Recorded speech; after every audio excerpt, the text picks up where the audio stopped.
Ladies and gentlemen, we are here. UFC 297 fight week is upon us. This weekend, Sean Strickland versus Dricus du Plessis is going to go down in Canada. And I'm here with Oscar, my co-host, my main man. Oscar, how are you?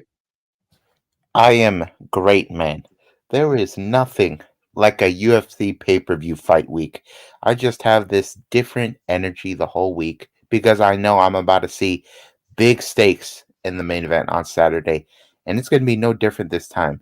And it's going to be for the middleweight championship between the champion Sean Strickland and the South African Dricus du Plessis. These guys apparently had bad blood. It appears that they have squashed the beef, but there's no doubt that these guys are going to wage a war in the octagon, and I cannot wait for it. Absolutely. But first, we got to discuss what happened in the light heavyweight division this past Saturday. Absolutely. Fantastic fight this weekend. Looking forward to it. But we had some good fights on the weekend as well. Magomed Ankalaev beating Johnny Walker in spectacular fashion after, their first fight was, ended in controversial fashion. This one, there was no controversy, was there? Not at all. My Well, prediction was the first correct. round, but other than that, Yeah. Johnny Walker acted a fool out there. I don't know what he was doing. Magomed Ankalaev was waiting for Johnny Walker to find himself off balance and vulnerable, and I knew it would happen. Johnny Walker does not take a punch very well, and Magomed Ankalaev reminded the world that he can be a very dangerous finisher. A lot of people are kind of labeling him a boring guy. He went out there and he had his way with Johnny Walker. Johnny Walker had nothing for him.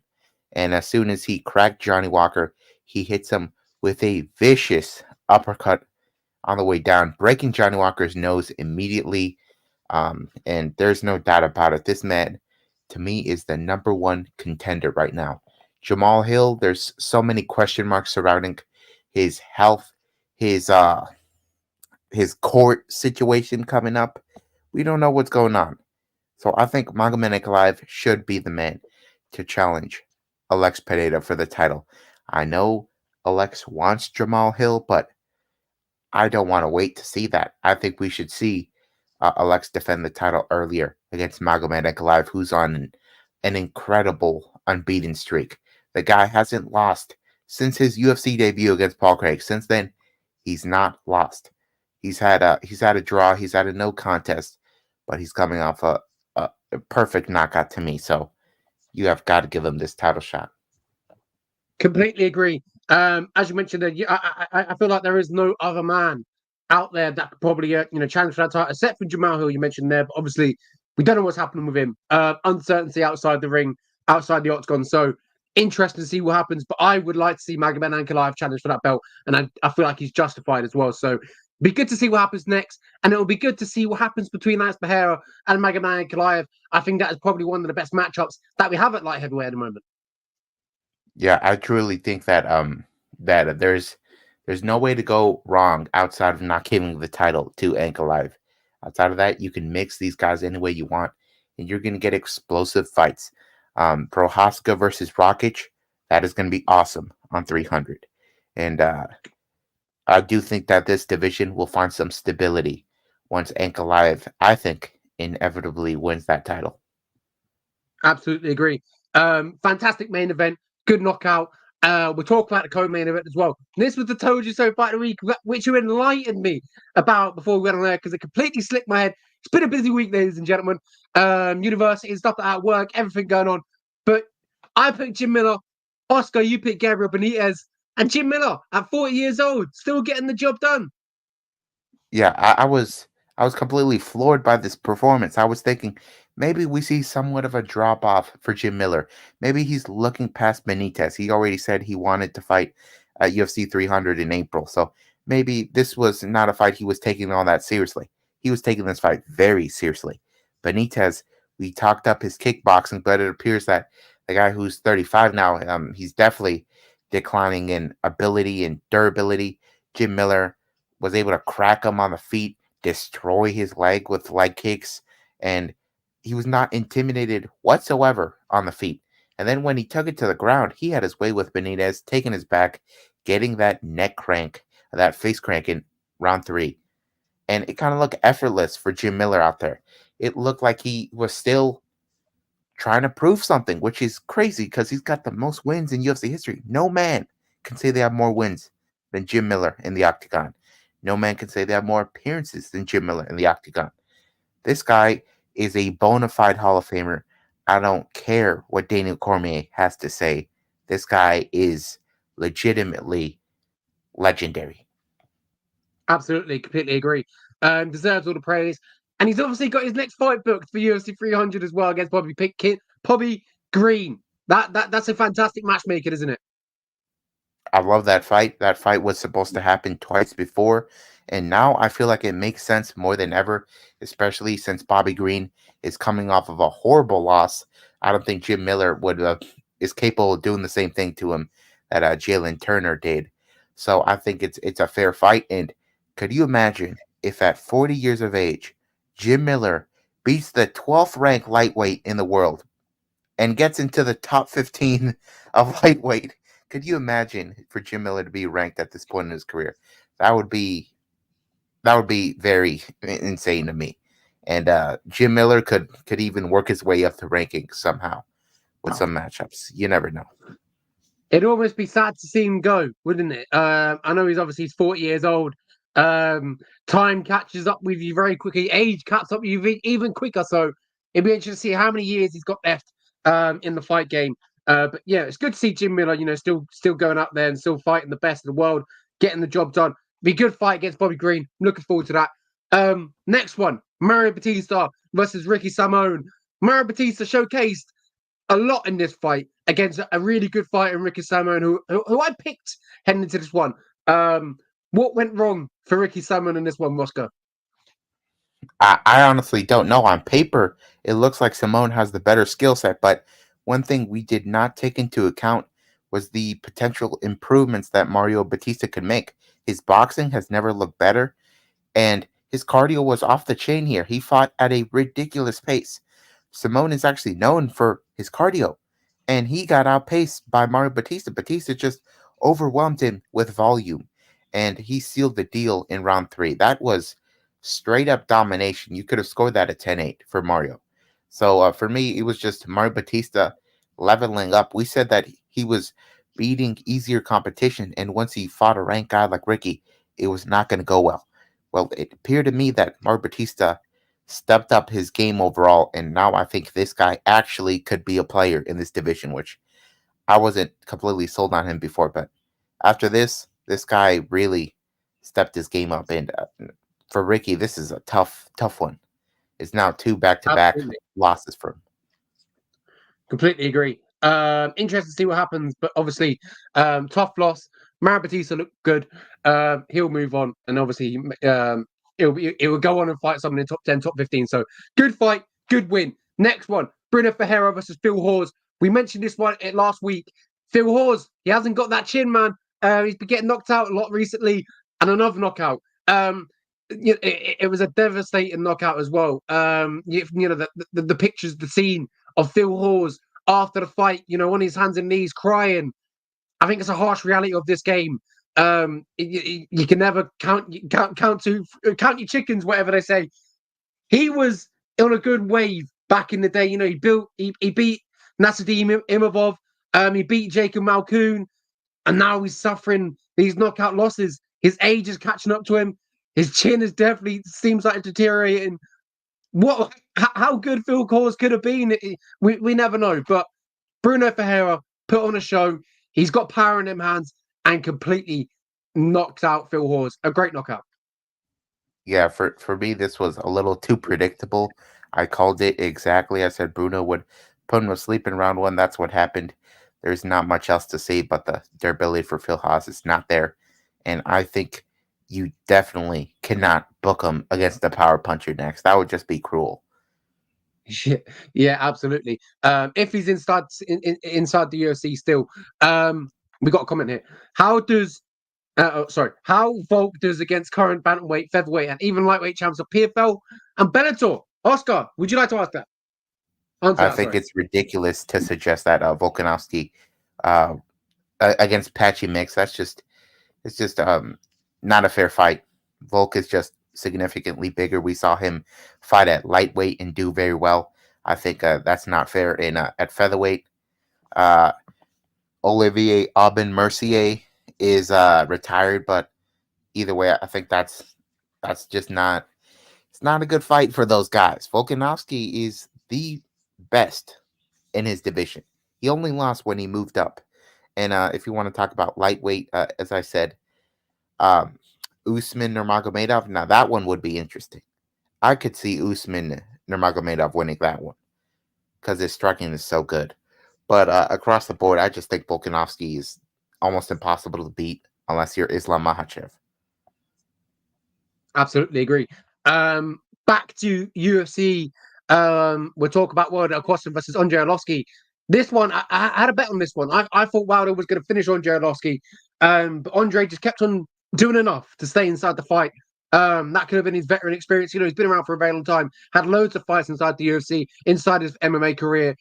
Yeah, he got to the decision, but I don't know where it is with Arlovski. I probably would like to see him retire. I think maybe his days are numbered. His losses, was it 3, 4, maybe 3 back to back now? So I don't know where Andre goes from here, but it's not looking good. He used to be prospects like this, and then have a crack at top 15, then lose. But it just seems like maybe in the last few years, he's just not there. Well, I'm just glad he didn't get knocked out because although Cortes-Acosta was a bit disrespectful in there, taunting him constantly, it was not a fun fight to watch because Waldo wasn't landing anything, and neither was Arlovski. But the little that was landed by Waldo, and he just couldn't land his big power shots like I thought he would. Andre, even though he's really nearing the end of his career, he still can be elusive against inexperienced guys who, overextend themselves like Waldo does. Unless you're a top of the food chain striker, you're probably not going to knock out Arlovski. The outlier there was Dontel Mays, but Mays is a John Jones training partner, so he's bound to get better. So for me, Arlovski, he can stick around. He can fight these low-level guys, and I don't think he'll get destroyed like he did against some of the better guys in the division. Yeah, completely agree. Good win for Waldo. I would like to have seen him get the finish, get the job done, make a real statement.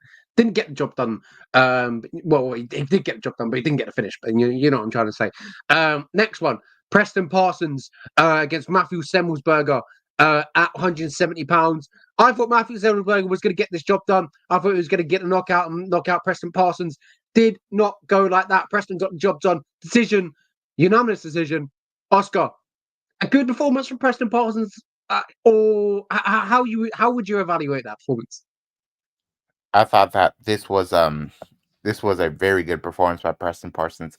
I thought he would get cracked in this fight. I thought there would be a knockout finish for Semmelsberger, but that wasn't the case. Parsons avoided those big shots and got the takedowns whenever he wanted. Semmelsberger just appears to be in over his head when he's fighting some of these strong wrestlers like Preston, and Preston proves that his defense has leveled up since his UFC debut. When he fought Daniel Rodriguez, he got finished in round 1, just completely overwhelmed. Now I think he's found his composure. Now he can continue to climb the ranks. Yeah, completely agree. Good win from Preston Parsons. A needed win as well inside the UFC. Next one, I talked about him last week. Marcus McGee. He's entertaining. He's a pit bull. He's got power in them hands. And he showcased it again against Gaston Bolaños. Gaston Bolaños, heading into this one, everyone was talking about his striking. Obviously, he had a good kickboxing background. But Marcus McGee, it kind of seemed like when it comes to MMA, it's a whole different striking battle. And I think that's what Marcus McGee kind of taught Gaston Bolaños. Marcus mixed up very, very well. His striking was beautiful. He's got power in them hands, mixing it up, and got the knockout, standing TKO. Good performance from Marcus, wasn't it, Oscar? Yeah, I was very impressed by this. Marcus was not looking to grapple Gaston like many people thought he would. Even though he had a big advantage on the ground, he was happy to strike with him and outclassed him, frankly. dropped him with ease, just manhandled him, and eventually got that standing TKO with a lot of style points. Now he's 3-0 in the UFC with 3 finishes, all bonuses. The UFC likes what he's doing out there, so expect a step up in competition next. Absolutely. Bantamweight just gets thicker and thicker. The division is stacked. You like to see guys like Marcus McGee come in and really make some of these statements, like what we're seeing. Knocking out people. Good, good. It's good to see it. Bantamweight. As I mentioned, thick, very, very stacked division. So another good name to add to the mix. Next one as well. Bantamweight again. Fahid Basharat beats Teddy Lapidus. Fahid, I talked about him last week. Fantastic prospect, fighting out of Afghanistan. Moved to England, has the the English accent. Fantastic fighter, trains over there in America. Real legit contender at 135 pounds, and he beat Teddy Lapidus. I think it was 2 rounds to 1, and I think Teddy Lapidus a really underrated fighter. Obviously, he beat Conor Lockran, our guy, so obviously I'd think that. But yeah, I think that was a fantastic ring for Fahid Basharat, and he showcased a lot in this fight. Yeah, Lapidus, his defense was really holding up, but that's kind of all he was doing in this fight. That's all he was doing the whole fight, was defending the grappling from Farid. But Farid has an excellent gas tank, so he never stopped, and it was just all defense by Taylor. But it just wasn't enough. He was not able to get his offense going on the feet like he hoped, as he did with Kalen. But wow, for me, Farid is going to be a guy that a lot of people are probably going to turn down because he's not a huge name and he's got a nightmarish style to fight. Kind of reminds me of Marab in terms of the approach of non-stop grappling. So expect Farid to find his way into the rankings sooner rather than later. Yeah, I think the UFC are going to push him as well. I'd like that. Obviously, get a top 15, top 10. I think he's capable. He's good enough. He's got that record behind him. He's got that momentum. He's got the confidence. Be a fantastic move from the UFC to kind of get push him now. 12-0, beating Ted Lapidus. Who had he had a good career inside the UFC. Positive. Obviously beat Conan when he returned back to the UFC. So good win. Fahid, expect big things. Next one, Gene Silva, debutant. Going in there, knocking out Weston Wilson in just over 4 minutes. Fantastic win. Gene Silva, and even better on the mic. This guy seems like a real personality, a real entertainer, barking at the camera, doing all sorts. I feel like we could have a Brazilian star, another Brazilian star on our hands here, Oscar. You know me, I always like the Silvas, but Gene Silva, it's not my cup of tea. Kind of annoying if you ask me. That walkout was like 4 minutes long. He was he looked lost in the post fight interview. I don't know what was going on out there. And I don't think Weston Wilson knew what was going on out there. He did not know where those punches were coming from. Silva was too quick for him, too powerful. He had his way with him entirely. He was basically bullying him out there. Wilson is not UFC caliber, as I pointed out in the preview for Silva. I think you have to give him a step up in competition because this was a complete drubbing. That's all about all I have to say about this one. Completely agree. Next one. If you want to talk about Bookie's upset, Tom Nolan getting knocked out in just over a minute by Nicholas Malta, who had, I believe, never had a win inside the UFC, been knocked out by Jim Miller, etc. Tom Nolan had a lot of going into this fight, a lot of people backing him, including myself last week. I was behind the hype. I saw a lot of Australian MMA pages kind of saying that, how good he was, how excited there was inside the UFC. He's finally got his chance. He gets knocked out in just over a minute.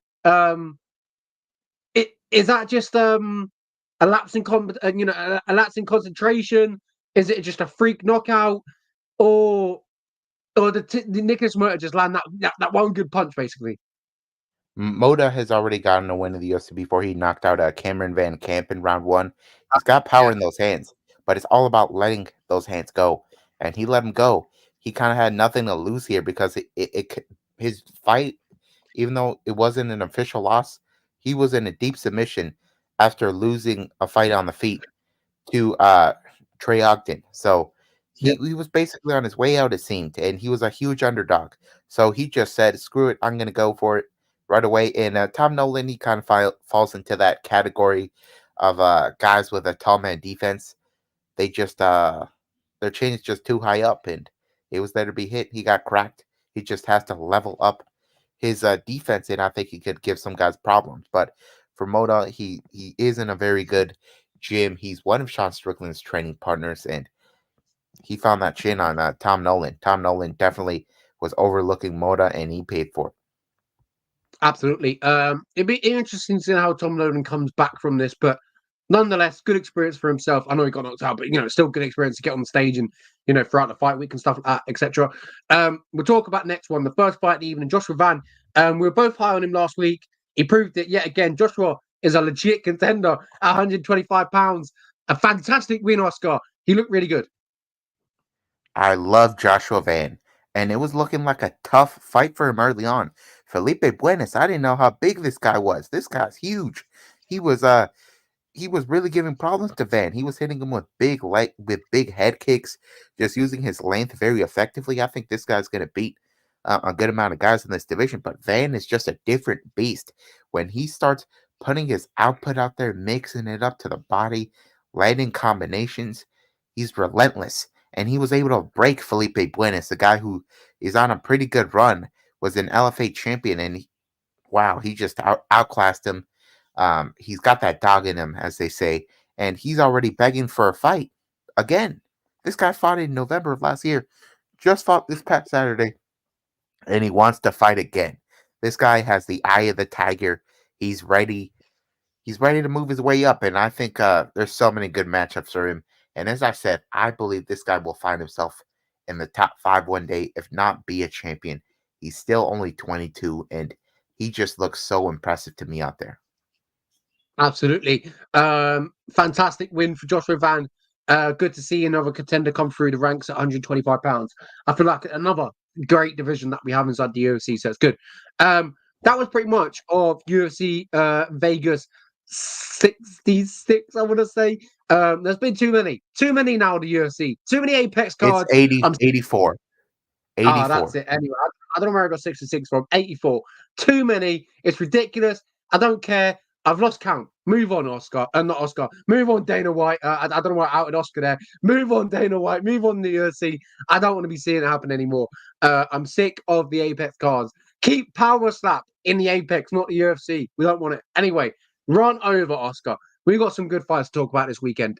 UFC 297 will go down in Canada. We've got a fantastic card. 2 title fights on the line in Canada. It's going to be a fantastic show. I'm looking forward to it. Let's kick it off in Toronto, Ontario, Canada. Sean Strickland will be defending his belt versus Dricus du Plessis in the main event. The South African will be challenging the American over in Canada. Sean Strickland looking to make his first defense on the middleweight title after that historic win against Israel Adesanya last time out in Australia, beating him 5 rounds, pillar to post, knocking him down, really showcasing himself as a fantastic striker versus arguably the best striker we've ever seen inside the UFC. It was a great win. And he did it in enemy territory, as I mentioned. Sean Strickland defends the belt against Dricus du Plessis. The question is, Oscar, does he defend the belt or does he lose the belt to the surgeon South African? I have to go with Sean Strickland here. And the number one reason I'm going with Sean Strickland is the fact that his cardio is next level. He fought Israel Adesanya, one of the best strikers we've ever seen. And he fought at a pace that a lot of guys would slow down if they were to execute. But instead, he went out there and he wasn't even breathing heavy after putting an absolute beating on Adesanya. Dricus du Plessis, on the other hand, he's slowed down in fights. He's a finisher. But if he doesn't get the finish, he will slow down a little bit. There's even been fights where he looks tired as he's getting the finish. And he's blamed that on the fact that he can't breathe. He couldn't breathe out of his nose properly. He had a deviated septum. And now he can fully breathe. And he claims that it's going to improve his cardio. I'm not 100% sure that was the entire reason why he was slowing down. I just think he was fighting at a crazy pace. And Sean Strickland, sure, he's got it knocked out by Elisu. Okay, in the comments, Joey Mendez says Dricus needs to make his shots counts. He goes wild looking for the knockout. Sean will pepper him to unanimous decision. Okay, now for method of victory, I'm actually taking Sean Strickland to win this by a 5th round TKO. As I was making my point, Sean Strickland is going to pour it on the longer the fight goes. And Dricus has made it very clear that he will win this title or he will die trying. I think Dricus will be down on the scorecards coming into round 5. And he's going to attempt to get a knockout because he'll need a finish. And I think Sean Strickland will counter him, and I think he'll overwhelm him and get a TKO. Dricus actually has been knocked out in the past by Roberto Soldic before in the UFC. That was at welterweight. He probably wasn't as durable, but it did look to me that once the pressure was poured on him, he kind of folded there. I think Strickland can do that to him. And not to mention the fact that, sure, the beef has been squashed, but Sean Strickland, I don't think is too fond of Dricus. So I think he will look to punish him out there. And I do think he gets a 5th round TKO. A similar example was Sean Strickland versus Abus Magomedov. Abus is not on Dricus' level, but we do know that Sean Strickland, when he smells blood in the water, he has shark-like behavior. He goes for the kill. I think he's going to go for it against Dricus. Dricus does have a grappling advantage, but we've seen Sean Strickland have excellent takedown defense in the UFC. This guy never has gotten taken down and dominated. He fought Jack Hermanson. Jack Hermanson couldn't get a single takedown on him.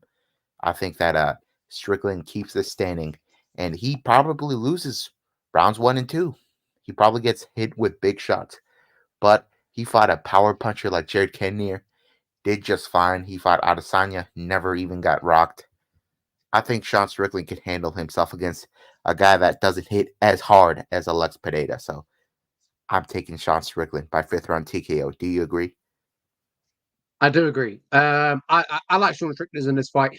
I feel like another point to back up your case there is Dricus has never fought a 5-round fight. I believe this is his first experience.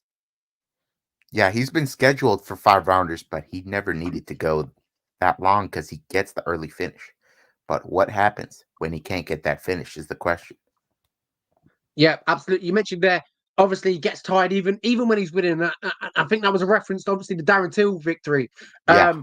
Look tired, still got the job done. Still carries that power, but he's exhausted. His arms are gone, his legs are gone.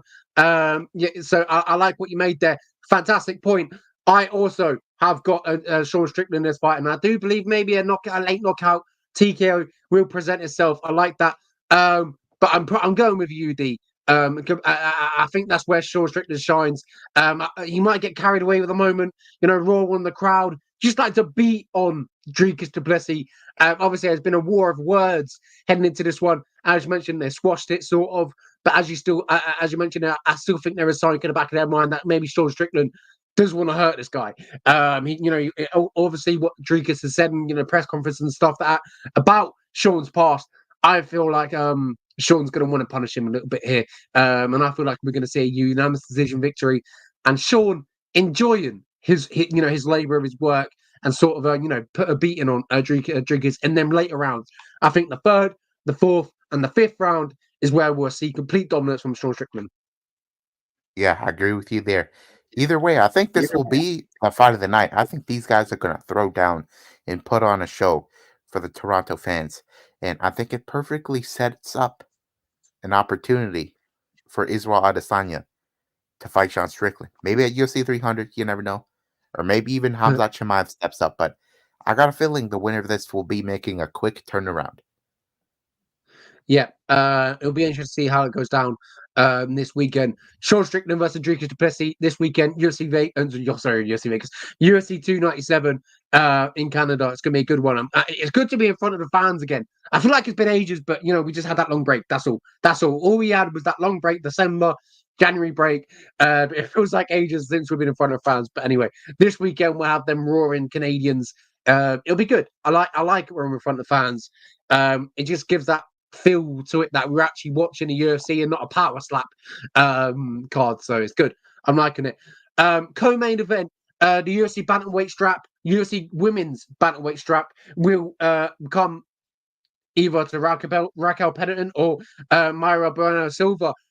It's vacant. Obviously, the Lioness retired after her last fight against Irene Aldana, and now a new wave, a new reign is gonna be happening to someone else for a long time. It's been a long time since somebody else has held that belt. Obviously, the Lioness Amanda Nunes has been an absolute dominant champion. Obviously, we have that slip up with Julia Pena, but other than that, she's looked untouchable. Whoever wins this fight will go on to fight Julia Pena conveniently. But who wins this fight? That's the question. Mario Bueno Silva is coming off a standing guillotine against obviously Holly Holm, but obviously you can see there no contest, and you're asking of why. I would love to see his. As you can see here, overturned by Nevada State Commission, positive drug test. I'm not too sure what what I should watch this for, but she tested positive. But other than that, I don't know what I'm getting on it. Against Raquel Pennington, who Raquel has actually fought for the belt against Amanda Nunes, lost. This is her second time now fighting for the belt. But does she make it count against Bueno Silva in Canada this weekend? Oscar, who wins? I have to go with Raquel Pennington here. Mayra Bueno Silva, let's not forget, she was a flyweight. She moved up, and since then, sure, she had these awesome finishes, but I do think that for in the case of Holly Holm, she's looking more her age these days. I hate to say it, but on the feet, her reaction time just wasn't there. She got hit with big shots, and then as soon as she got put in that ninja choke, she tapped. It was over there. I don't think Pennington will make that same mistake that Holm did, put her neck in that spot. In terms of wrestling, I do think Pennington is a better wrestler. Bueno Silva is so good with those submissions, but if she can't get it to the ground, it's not going to matter. And on the feet, Bueno Silva, her Muay Thai has been improving significantly. As I said, she looked good on the feet against Holm, but I do think that Pennington is just so experienced in these situations. Um, and in terms of cardio, we've never seen Bueno Silva out of the third round. So we just don't know what she has to offer there. When Pennington fought Amanda Nunes, she was basically defeated coming into round 5. It looked like she wanted a way out, and Nunes finished her in round 5. I think Pennington definitely, the fact that she trains in Colorado has to help her out here, and she's going to pace herself better this time around. So I think we're going to see a lot of clinching from Pennington. She's really comfortable there, and the fact that she's an actual bantamweight probably helps. As I said, Bueno Silva could be fighting down a weight class. So I think we're going to see a lot of clinching from Pennington, and I think more volume from her overall, crisper boxing. I think that's what wins her this fight. And as I said, if it goes to the ground, we could definitely see a submission from Bueno Silva. But at the end of the day, I have to go with somebody who's more experienced, and that will be Pennington. Her only losses are Nunes, Durandamy, and Holm, which are some of the top dogs of the division. I don't exactly see Bueno Silva as that. Yeah, completely agree. Raquel Pennington, hasn't really, I wouldn't say been as active, probably as she wanted to be. But she has got them 5 wins in a row. As you mentioned there, Holly Holm back in the day, 2020, UFC 246, sorry. When obviously McGregor fought Cerrone, that feels like an age away. So as you mentioned there, Holly Holm, Jane Duraname, and Amanda Nunes, obviously the champion, had lost to Holly Holm as well. Jessica Andrade, she's been around the block. She's been here for forever, it seems. But yeah, I do believe she'll get the job done as well.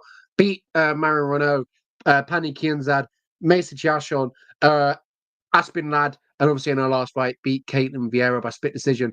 Mayra Bueno Silva, we talked about the Holly Holm victory, standing guillotine or ninja choke. Overturned to a no contest, but she got the victory, she got the job done. She was showcasing a lot in that fight. Obviously ultimately finished the veteran in Holly Holm. Close one, I would say, on paper to call. But I'm going Raquel Pennington, more as you mentioned there, more experience. Has challenged for a bantamweight strap before. So this is not going to be odd to her. She's going to know the feeling. And I always feel like you're always going to perform better doing something for the second time, because obviously you've had that first experience. You know what to expect, and I feel like that's what's going to happen as well. So I feel like Raquel's going to go into this. She knows what to expect. She'll still be nervous and all that stuff, but she gets the job done this weekend against Marc-André Silva.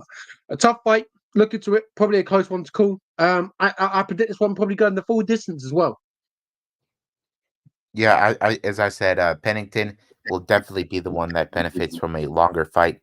Bueno Silva has been very reliant on getting these finishes, and I do think that Pennington will outlast her and get a unanimous decision victory and win the bantamweight title, setting up a fight with Juliana Pena, which was she was supposed to fight in this on this card, but she's still injured, so that's the next fight.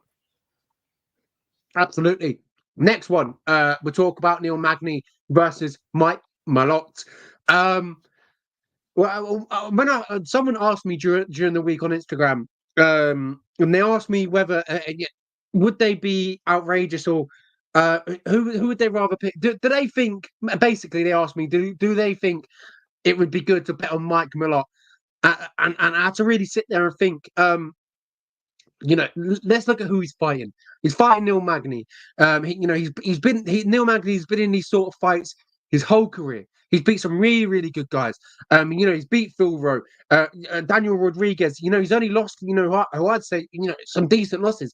Ian Machado Gary, only lost to Gilbert Burns, Shavkat Rakhmonov. I still think there is a lot that Neil Magny has to offer. He's up there. I think 21.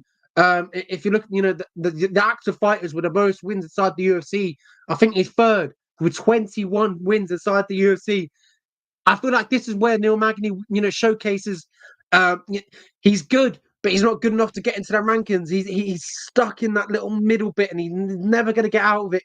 He will beat these prospects, but he will never ever beat these good guys that are in the top 10, top 5, top 10.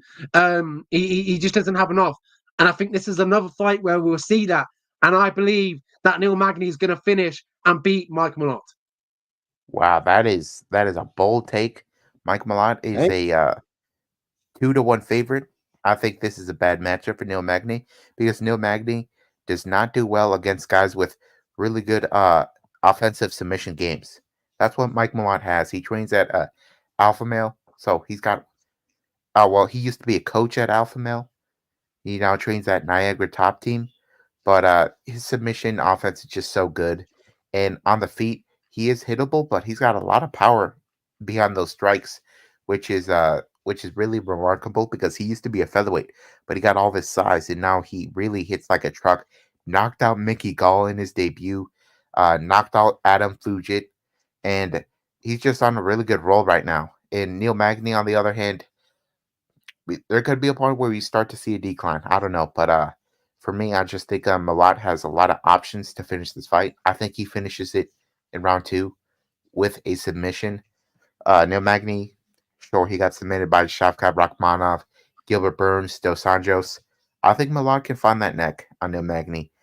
He's just always struggled with his submission defense, and that's why I have to take Mike Malott. Not to mention the fact that if this were to go to the scorecards, you better bet that Mike Malott will definitely odds will be in his favor because the crowd will react to everything he does. He's the most popular Canadian on this card, and I think this is definitely a favorable matchup for him. The UFC believes in Mike Malott. He's got the Happy Dad sponsorships. He's really close with the Nelk boys. I think this is a good fight for Mike Malott to finally get into the top 15. Yeah, I'd like to also mention as well, Neil Magny has never lost 2 in a row. The only time he's ever lost 2 in a row, actually, sorry, he's only lost 2 in a row once, and that was in 2013 against Sergio Moraes and Seth. I'd love to pronounce that, but yeah, Seth against Seth. That was in 2013. Other than that, he's never lost 2 in a row. He's always traded, 1 win, loss. Went on a little run there in 2020. Lost against Mike Chiesa, beat Jeff Neal, beat Max Griffin, and then obviously loss, win, loss, win, loss. The maths has got a maths, Oscar. The maths has got a maths. He's got to win that one. Yeah, that's a good point. That's a good point. But as I said, Mike Malott has a lot to offer, and I think he's going to be extremely motivated fighting in his hometown this time around. And we've seen what the hometown can do for some fighters. It can give them the performances of their career. So that is the told you so far of the week, and I'm hyped for it. So let's move Could on to be the next fight at middleweight. in 2024 and 1-0. 1-0 thus far. So let's see Yeah, if let's we can keep put the it back. record. We'll have to actually keep a record of that. That'd be quite cool. Anyway, Chris Curtis, and next one. This is going to be an absolute firecracker. I love this one. Chris Curtis versus Marc-André Barriault. Both got some heavy hands, got some knockout power. This one, I'm just going to go up there. I'm choosing Chris Curtis. I love his boxing against Marc-André Barriault. Obviously, he's going to have that hometown favorite, and he's knocked out Julio Marquez, knocked off Jordan Wright. Had some fantastic wins against Abu Azaitar. Obviously, he's lost against Anthony Hernandez, Chidri Njokwani. He got knocked out against Chidri Njokwani, but there's no shame in that. Chidri Njokwani hits like an absolute mule. Ridiculous. Chris Curtis has some good boxing, good ability on his hands, good striking, has some power as well. We've seen some knockouts in the past as well. Obviously, upset knockout, knockouts that we any expected. Trains at the same gym as Stone Strickland. And this one I feel like is going to be detrimental, because obviously they're going to want to get this one out of the way, get a victory. Obviously, then Sean will feel more confident. Believe it or not, I feel like if Chris wins this one, brings the positive vibes back to the locker room, it will boost and lift Sean Strickland. And I do believe Chris Curtis gets the job done. Obviously, Chris Curtis accidentally clashed heads with Nasruddin Imavov in his last one. Other than that, has lost against Kelvin Gastelum and Jack Hermansson. And that is it inside the UFC. I think he beats on Marc-André Barriault, and I believe he knocks him out. I gotta disagree with you there. As I said, Marc-André Barriault, he's fighting in his home country. He's fighting in Canada. So already he's going to be an even better version of himself. He trains at Killcliff FC. And those guys actually have a lot of experience fighting Chris Curtis. Phil Haas, one of his training partners, has fought him. And he was having a great fight before he got clipped. But the good thing about Marc-André Barriault is I think he's definitely more durable than Phil Haas. He did get knocked out that one time in 15 seconds by Chidi Njokwani, but Chidi's just a different beast, and he's a big guy for the weight class. Chris Curtis is an actual welterweight. This guy should be down at welterweight, but he's just fighting in this weight class because he's doing well. But I do think that Marc-André Barriault, if he executes the right game plan, can win this fight. Jack Hermansson beat Chris Curtis on the feet once, and that was because he was not willing to just go straight into the pocket and swing leather with him like Kelvin Gastelum did. By the way, that Kelvin Gastelum fight was very close. I do think that Marc-André Barriault is the bigger guy in this fight, and if he wants to, he can get some control time in the clinch up against the fence and on the feet. I think he can try to be useful with his size and just avoid too many exchanges in the pocket. And even if they do go in the pocket, we could see Marc-André Barriault clip Chris Curtis. He's gotten knocked out before, and he's actually getting a little older. This is even though he started in the UFC like a couple years ago, he came in like late in his career, so you never know. And I do think that if this goes to a decision, as I said, the fans will react more to Marc-André Barriault's strike. So I think this is going to be a split decision type of fight, and I do think Marc-André Barriault can surprise some people as an underdog and win a split decision. Absolutely. Well, that could be your total so fight of week number 2, but we'll keep on the other one. We'll keep it to one. We'll keep Neil Magny versus Mike Malott. We'll keep that one obviously. So on the main card, be a good one. That's going to be your total so fight of week, but you never know. I could get another bragging right with Chris Curtis. Could be a good fight though. It's going to be an absolute banger. I'm looking forward to it. Could be fight tonight as well.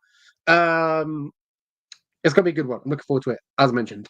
Next one, Arnold Allen, my guy, my Englishman, going over to Canada to fight Movsar Ivanov. Oh, my goodness. A tough matchup for Arnold Allen versus a 17-0 Russian. Not looking good. The king of mill deals, That is Arnold Allen. It's going to be a good one. I love Arnold Allen, man. He's fantastic. Obviously, coming off the back of the loss of obviously against Max Holloway. Movsar, even with obviously he's been perfect thus far in his career, beating Diego Lopez. How good does that win look now? Beating obviously Dan Ige, beating Hakeem Dawodu. This guy is an absolute savage. I just don't know how. I feel really terrible in saying this. I just don't know how Arnold Allen is going to be able to deal with Movsar Evelev, and I predict Movsar taking the decision win. Wow, no faith in your own countryman. Well, I have faith in Arnold Allen. I don't think it's that. I think I just know how good Movsar is, and I just see him just being the better man on the night. I do think that this is a tough fight for Allen. He's at a big disadvantage when it comes to wrestling, but he's very physically strong. He's not a guy that you can just completely outmaneuver there. And we've seen situations in Mozart Evlov's career where he's almost been finished. He's got that squeaky clean record, but he's lost rounds before. He's been hurt. He's been nearly submitted. He's been gurgling in guillotines. When he fought Nick Lentz, almost got choked out. Diego Lopez had him in close submission attempts. Hurt him. Who was it? Hakeem Dawodu had him on wobbly legs in round 3 when he fought him. Arnold Allen is a very powerful striker. There was times in that Max Holloway fight where he stung Holloway. I do think that Arnold Allen is capable of knocking guys out even with good chins like Dan Hooker. He just wailed on him and got the finish. I think we're going to see Movsar Evloev win rounds 1 and 2, but when round 3 comes around, he's going to be a little slower. His defense is not going to be what it is in the early rounds, and I think there's going to be an opening for Arnold Allen to land a picture-perfect head kick and just get that blitz going like he did against Dan Hooker and find himself getting the 3rd round TKO. I think he can do it. I think his striking is that much better than Movsar's. I got to take the underdog, Arnold Allen. We'll see what happens. We've disagreed on 3 picks in a row. I think Movsar wins. Going to be a good fight. Obviously, I hope Arnold Allen wins. It would be good to see, obviously, the Englishman going over there in Canada. Obviously, I believe he trains in Canada as well. Obviously, TriStar Gym in Canada. So, sort of a home fight for him, should we say? He'll get a good reputation, sort of thing. You know, obviously, we'll have Zahabi walking him out. I forgot his first name. Anyway, so he'll have Zahabi walking him out. So sort of a home fight for him. He'll have that. Maybe might not have the full crowd behind him, but he'll have a decent amount anyway. Hopefully gets it done. Not too sure though, in my opinion. But Movsar 17-0. It's hard to kind of look past him. Next one, Brad Katona versus Garrett Armfield. Garrett Armfield. This one, I'm just going to go out there and make the pick straight away with full confidence, with absolutely everything on the table. I've got Brad Katona. I think he's very underrated, 135 pounds. I think he's a fantastic fighter. He got cut from the UFC when maybe I think he shouldn't have got cut, and he's made his way back. He's fought his way back, and now he's got his rightful way, obviously through the Contender Series, not Contender Series, through the Ultimate Fighter, the last one. Brad Katona, I think he's going to win this weekend at home. I think he's phenomenal. His wrestling is good. His striking is decent, which is fantastic, but he's good at mixing it up. I think he's a good all-round fighter. I think Brad Katona gets the job done. I completely agree. We interviewed him for this channel, Unhinged. He's a fantastic guy. He's actually Canadian, trains over in Ireland, and he's got a really unusual accent. He's an unusual guy all around, but his fighting style is tried and true. Garrett Armfield, he's 1-1 in the UFC. Sure, he knocked out Kazama, but Kazama's a one-dimensional grappler. I just think that when it comes to overall game plans, Brad Katona is just one of the better guys. He'll stand with the guys he can stand with, and if he needs to take guys down, he can do it. And he doesn't care about getting finishes on the ground. He'll just hold you in place and let the clock tick away. And that's what I think he can do against Garrett Armfield. I think he can go wherever he needs to ensure he gets this victory. And I think he gets it done by unanimous decision. His last fight against Cody Gibson was awesome. It was very high volume, and he didn't really get all that tired, and he even got cracked with huge shots. Did not get discouraged. Only man to win the Ultimate Fighter twice, so his record is better than it appears to be. So I think you have to go with Brad Katona. This guy should not have been cut, as you mentioned. So I would like to see him get another step up in competition. Absolutely. Get this one out of the way against Garrett, and I think he'll get that. Even I was about to say, was he not even maybe in the top 15? But then I can't look back and I think, obviously, no. He did make history, though, obviously, with the Ultimate Fighter, becoming the first person to win 2 Ultimate Fighters. Don't think that will ever be broken. Sorry. But yeah, fantastic. Brad Katona probably gets the job done. We both pick him. He's looked good, and I think he'll get, obviously beat Garrett Armfield. Next one, Charles Jourdain versus Sean Woodson. This is a fantastic one. 2 lanky 145 pounders going at it. Striking as well. I think the striking I feel like we're going to see a lot in this one. It's going to be a real pleasure to watch. On the prelims as well, Charles Jourdain beating Kron Gracie. Obviously in the last one, beating Ricardo Ramos. Sean Woodson getting that decision victory against Dennis Bazooka.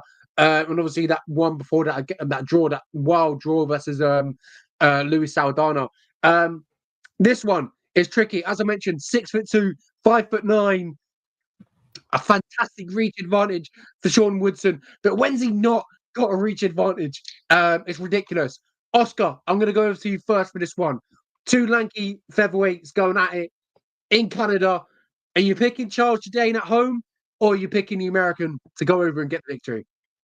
Yeah, going with the Canadian once again. Charles Jourdain has been improving in his recent fights. There used to be a time when he was a little reckless.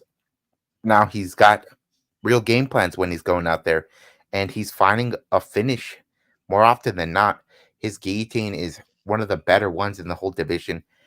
Sean Woodson has got a very, very long frame, and that neck, it's been snatched before. Julian Erosa submitted him in round 3, took away his undefeated record. That Luis Saldana fight, that goes down as a split draw, but that was a fight he should have lost. He basically got knocked out, but Saldana was showboating so much that he let the fight slip out of his hands. I think Jourdain has a serious killer instinct, and I think the fact that he's fighting in his hometown once again will fire him up extra.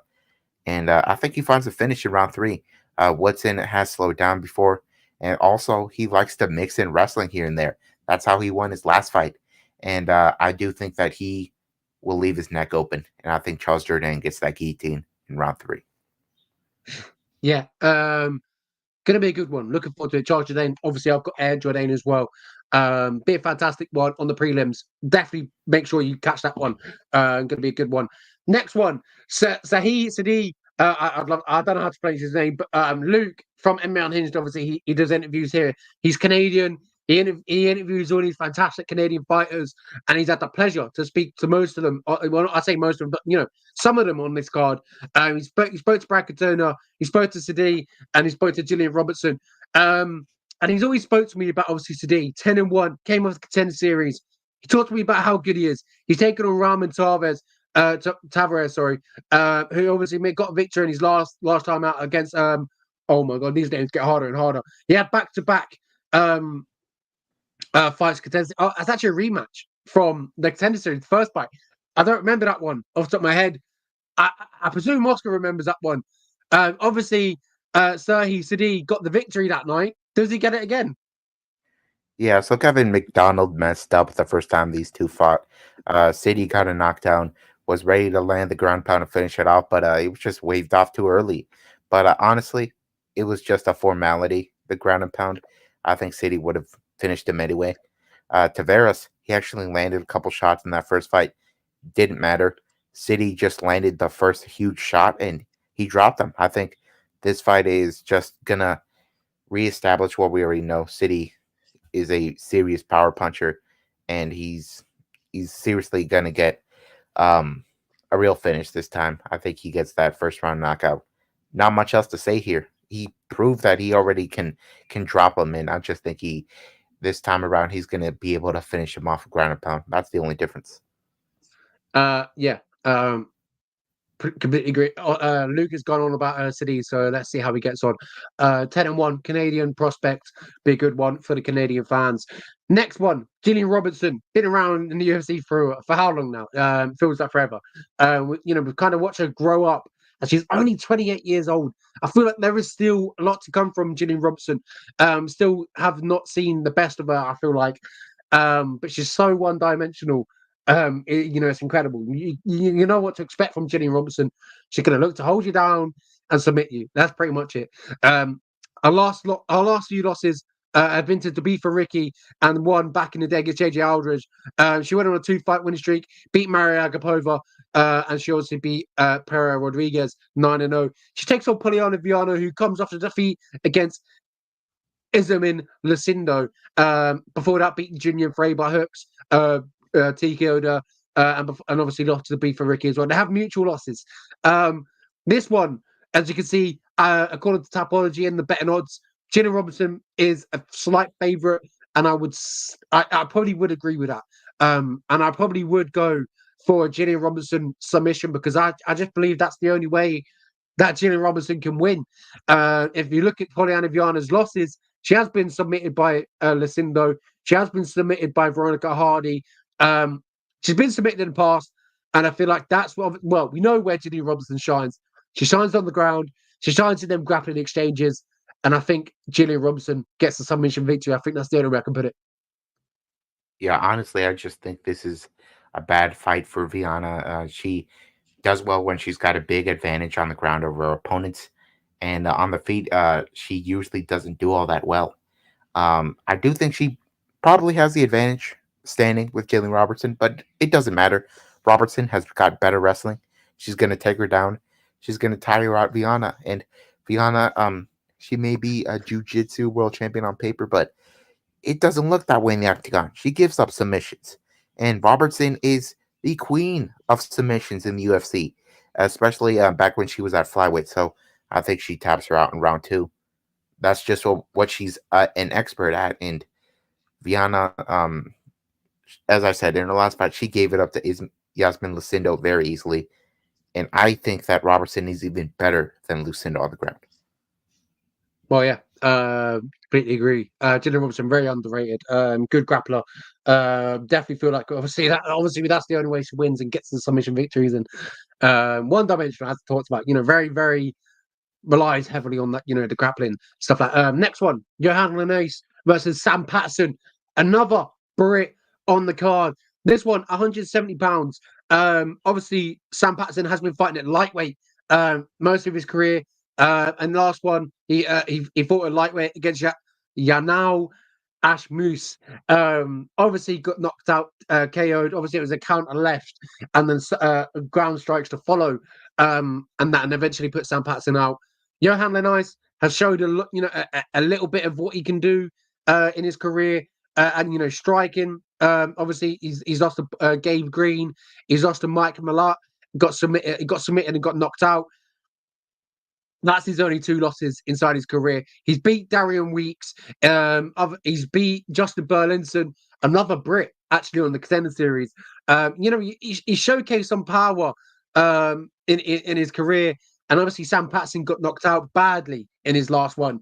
I'm riding with my man, Sam Patterson. And as you can see here, the betting odds, Sam Patterson is a near even plus 120. Johan Linnaeus is a slight favourite by minus 145. So there's really not a lot into him. Not a lot into this, according to the betting odds. I know maybe Oscar's probably got something crazy. He knows something crazy about these, but I'm going with Sam Patterson. Really, really good guy. Striking is really good. 6'3", even for welterweight. That's huge. At lightweight, he was ridiculously big. 78 reach advantage. 78 reach. He's got a 2 each reach advantage. I think he's gonna look good. Don't know how he's gonna win, but I'm just rooting for my man. It was sad to see the last fight. He's going over there in Canada. He's fighting a tough Johan Linnaeus who's looked good on the feet. I think he gets the job done. Don't know how. Don't know how. Don't know when. I'm just rooting for my man Sam. I want him to get. He's been on the channel and he's a really nice guy. I promise This is not personal. I'm actually thinking in my head. Yeah, Linus follows me on Instagram as well, so I like both guys, but I do think that Patterson has a much better overall game. Linus is kind of just a monster truck, if you will. He just wants to run over his opponents. He's got brutal KO power, but I just think that this may be a big ask for him, fighting a guy in Sam Patterson who's got such a slick jiu-jitsu game. On the Contender Series, he showed it off. He's got those really long limbs, so he can get submissions from angles other guys can't. I think on the feet, he has the potential to hurt Johan on the feet, and also in terms of wrestling, he probably has the advantage there. And he's moving up a weight class, so maybe that helps his durability. I also think that there's some defensive vulnerabilities that he probably has corrected since then. Let's just hope. It's not like a Paddy Pimlet situation where he says he's corrected it, but he still has the same tendencies. I think he can, if he can stay safe on the feet, he'll take it to the ground, and he'll find himself a rear naked choke in round 2 after Linus has tired out, because he's one of these guys that is not the same fighter as the rounds go on. Absolutely. Gonna be a good one. Looking forward to it. Hopefully Sam gets it done. Rooting for him. It's good to see the Brits go out there and abroad, international stage, and see them fight. Hopefully Sam gets it done. Let's go, Sam. Team Crossface. Obviously that's who he fights from. But good to see him out there. Next one, Jasmine Jastovicius versus Priscilla Cachoeira. This one is at 125 pounds. Jasmine Jastovicius has showcased a lot. Not a legit contender, but she's showcased a little bit in her last few fights. Obviously, she lost to Tracy Cortez, lost to Natalia Silva, but she beat Miranda Maverick, who I thought Miranda Maverick was decent, but she suffered a few losses. She's also a Les Reed back in the day. This one pretty of a close one to call. Oscar, who have you got?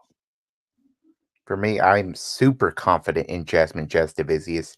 This is an excellent matchup for her.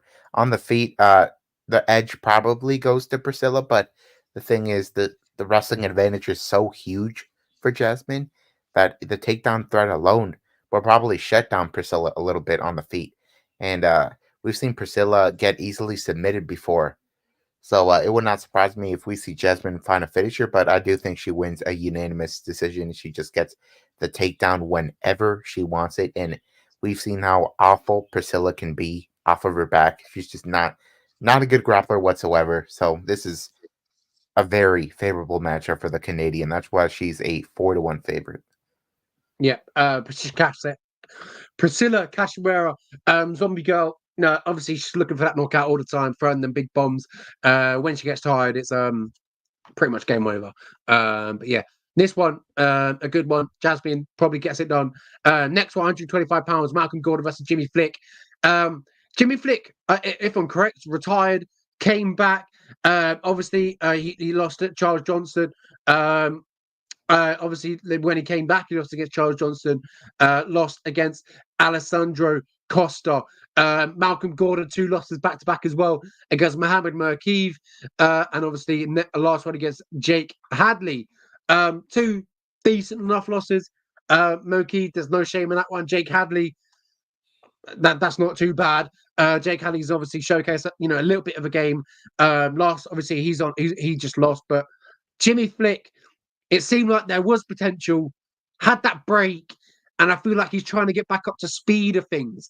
Could this be the first chance Jimmy Flick, gets a win and gets that momentum back that he once had before he left, and retired? Yeah, I do think this is a good fight for him because he's not fighting a guy with a lot of pop in his hands.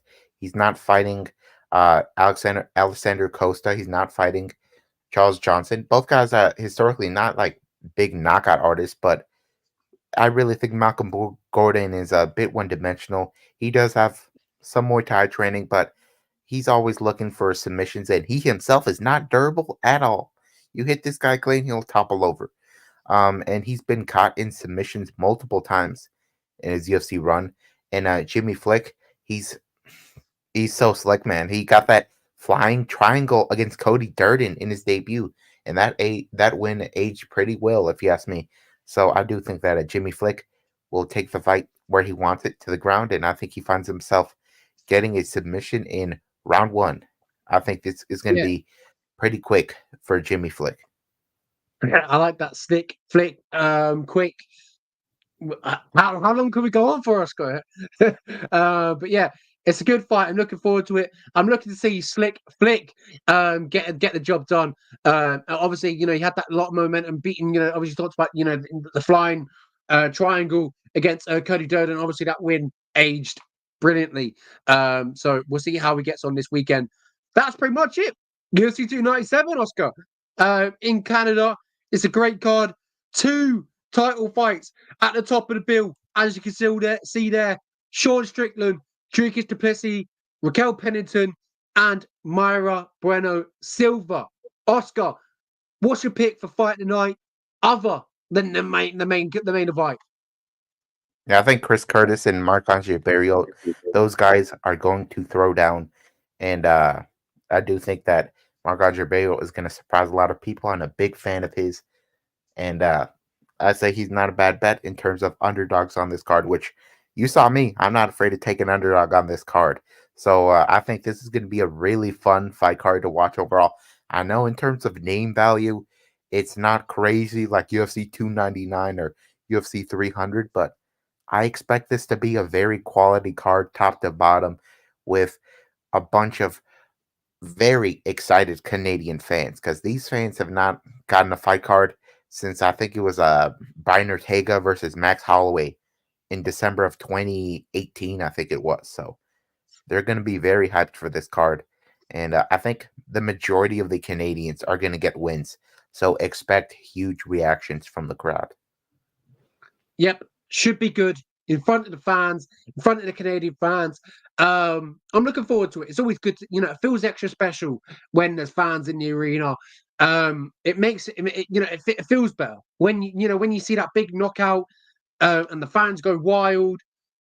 It's good, man. I love it. I love it. The delayed reactions of the fans. The celebrities turn up to the fans, the guest appearances, the fighters there. It's going to be good. It's going to be good. I'm looking forward to it. I feel like this is a fantastic way to start off 2024. We've got a fantastic year of fights this year, and this is the first pay-per-view 2024, and I feel like we're kicking it off in a fantastic way. Ladies and gentlemen, UFC 297 is going down this weekend. Make sure you don't miss it. Oscar, do you have any last sending off words before we let them go? That's pretty much it.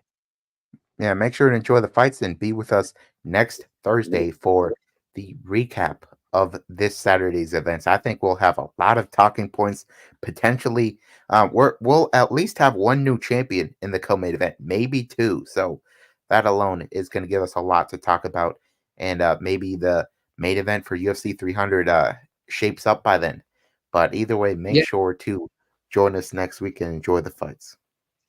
Absolutely that. Make sure you do what Oscar said. Join us next week here for another episode of March and Silva MMA show. Make sure you catch it on all Spotify platforms.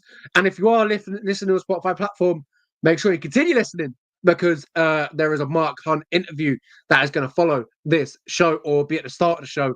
I'm not sure how Oscar's going to do it, but if you are listening, it could be next. But anyway, enjoy that interview with Mark Hunt. He's a crazy man. He loves it. He's a showman. And I can't wait to see him fight next time. Whether it's BKFC versus Mick Terrell, whether it's boxing in Australia. We talked about the whole lot. Make sure you go listen. Fantastic, ladies and gentlemen.